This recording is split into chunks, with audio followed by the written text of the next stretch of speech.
Dans les ténèbres, le nain ouvrit un œil, si tant est que c'est possible d'ouvrir dans les ténèbres. Il ne se souvenait pas de la manière dont il était mort. Remarquez, valait mieux. Et il sentit un appel. Une sorte de voix qui murmurait, chuchotait, chuintait. « Veux-tu revenir, mon fils ?» Le nain se souvint de toutes ses aventures et se rappela que ça avait été particulièrement lourd et difficile au cours de tous les événements qu'ils avaient vécus. Il en avait eu effectivement gros sur la patate. Et la voix continua à lui expliquer qu'il pouvait revenir, mais que ça serait différent, que la situation dans laquelle il se trouvait était si terrible en matière de ressources magiques disponibles que la seule manière de le ramener à la vie était qu'il se réincarne. Le nain réfléchit. Me réincarner, mais en quoi? La voix qui était fort suave et que je ne peux me permettre de retranscrire ici, sinon vous risqueriez d'avoir une demi-molle, expliqua au nain qu'il s'agissait de devenir une race aux propriétés largement supérieures à celles qui avait cours généralement dans l'univers de Donjons Dragons. Il s'agissait d'une race qui... plus forte, demanda le nain. Oui. Un peu plus forte. Mais pas vraiment plus qu'un orc. Hein. La force d'un orc. Mais plus quand il est humide. Hein? Humide? Oui, humide. Quand il est pas humide, c'est comment, fil nain? Quand il est pas humide, c'est normal, comme un humain. Fit la voix, que je peux pas vous refaire, bien sûr, au niveau de douceur qu'elle avait pour le nain. En ce qui concerne la dextérité, parce qu'on est un peu emmerdés, nous, nains, avec la dextérité, on a des limites. En ce qui concerne la dextérité, pas de bonus, pas de malus. La constitution, c'est important, la constitution. C'est notre truc à nous, les nains. Je me fais baiser, c'est la constitution, demanda le nain. Oh ben la constitution, non. Là, c'est au moins comme les nains, hein, de base, et dans l'eau, même un peu plus. Un peu plus dans l'eau? Oui, fit la voix. Bon, maintenant on passe aux trucs qui font mal. Le charisme. Parce que nous aussi, on est un petit peu embêtés, les nains, ils sont ma bête en tant que prêtre. Ah ben, le charisme... non, il n'y a pas de malus. Par contre, l'apparence, si un peu, c'est pourra être gênant, mais il y a possibilité d'illusion. C'est fait partie des bénéfices de la race. C'est déjà une sale gueule, mais je pourrais cacher que j'ai une sale gueule. En gros, le charisme, pas de malus, pas de bonus. Pas de malus, pas de bonus, non. Et bon, ben, on arrive au nerf de la guerre. Pour un prêtre, la sagesse, ce sera comment, ma sagesse? Ah, c'est ça le nerf de la guerre. Et là, renforcée. Largement par rapport à d'autres races, hein. On va t'en compte, t'as la constitution en plus, et pas de malus, la force plus quand t'es dans l'eau, bon, le charisme normal, mais la sagesse renforcée comme c'est pas possible, c'est une des races les plus sages qui soit. Ça c'est pas mal, ça peut nous donner... Il y a des bonus avec? Oui, pouvoir psy, latent, et même sans doute exprimé pour quelqu'un comme toi qui était déjà prêt, donc à une forte sagesse. Ok. Et l'intelligence? Eh ben, c'est là aussi que tu pourrais bénéficier extrêmement d'un nouveau potentiel. C'est une race qui bénéficie aussi d'une forte intelligence, à peu près autant que sagesse, mais c'est surtout intelligent et sage.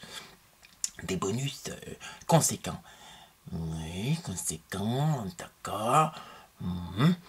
Ouais, et donc des pouvoirs psy. Oui, fit la voix. Bon, d'accord. Et quoi d'autre comme capacité? Oh, ben, la capacité de respirer sous l'eau, hein, tout le temps. Oui, pas mal. Quoi d'autre? Hmm, je peux vivre aussi sur la Terre. Ah oui, aucun problème, mais bon, t'auras besoin de te baigner de temps en temps. Ça me fait penser beaucoup à Plouf quand même, Philna. Ah bah oui, mais qu'est-ce que tu crois? Évidemment que ça fait penser à Plouf. Je suis Plouf, Philavoie. Ah, d'accord, donc je vais revenir avec une tête de quoi? Une tête de poulpe. Ah, le nain réfléchit. Non mais il faut vraiment que j'ai la possibilité d'avoir une gueule de nain comme avant. C'est possible des pouvoirs de psychomorphose psionique. Oui, c'est possible. C'est juste que tu devras dépenser quelques points de pouvoir, mais pourquoi pas? Il y a d'autres pouvoirs qui sont associés parce que pour accepter la tête de poulpe, ça va quand même me faire mal. Oui, il y a d'autres pouvoirs qui sont associés. Tu résistes à la magie. C'est bien.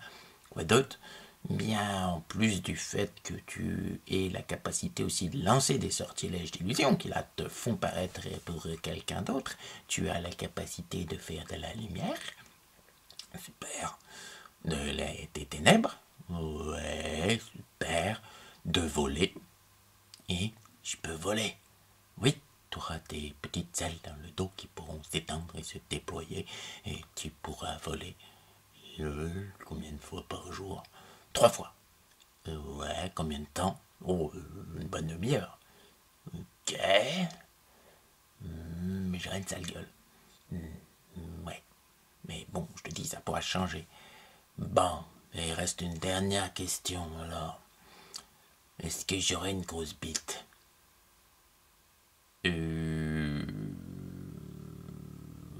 Oui, sans doute, oui. Ça, c'est vraiment un petit bonus que je peux te donner en plus. Et puis en plus, comme tu auras des tentacules, oui, on peut dire que sexuellement, tu es une race qui profite bien des plaisirs, tu as de la sensibilité un peu partout.